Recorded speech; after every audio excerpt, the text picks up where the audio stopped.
খুবই অল্প বয়স থেকে চলচ্চিত্র জগতে ঘুরছি, দেখছি। এখন এফডিসির কাছে গেলে আমার চোখ দিয়ে পানি চলে আসে। কেন আসে? এত কথা কি আর বলবো, সেই চলচ্চিত্র আমাদের সামনে এখন কেমন যেন হয়ে গেছে। সেজন্য এত কথা বলে আর আমি কি বলবো, কিছু বলার নেই আমার। সত্যি কান্না পায়।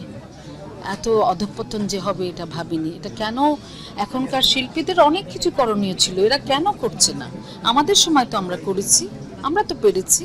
যারা নতুন এসছে তাদেরকে, আমাদের কিন্তু অনেক অবদান ছিল, আমাদেরকে অনেক স্যাক্রিফাইস করতে হয়েছে।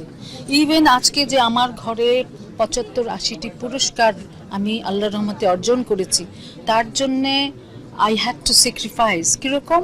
আমি কোনোদিন ওই ছবি করতে গিয়ে অর্থটাকে প্রাধান্য দিইনি। আমি মনে করেছি আহারে একটা ভালো ছবি বানাচ্ছে, দহন বানাচ্ছে, সোশ্যাল স্ট্র্যাটিফিকেশনের উপরে গল্প, এ তো আমাকে পয়সা দিতে পারবে না, দরকার নেই। আমি প্রথমেই বলে দিয়েছি, ভাই আপনাকে আমার কিছু পয়সা টয়সা দিতে হবে না, you don't have to pay anything. Subscribe করুন আমাদের ইউটিউব চ্যানেলকে আর ঘন্টা বাটনে ক্লিক করুন নতুন ভিডিওর আপডেট পাওয়ার জন্য।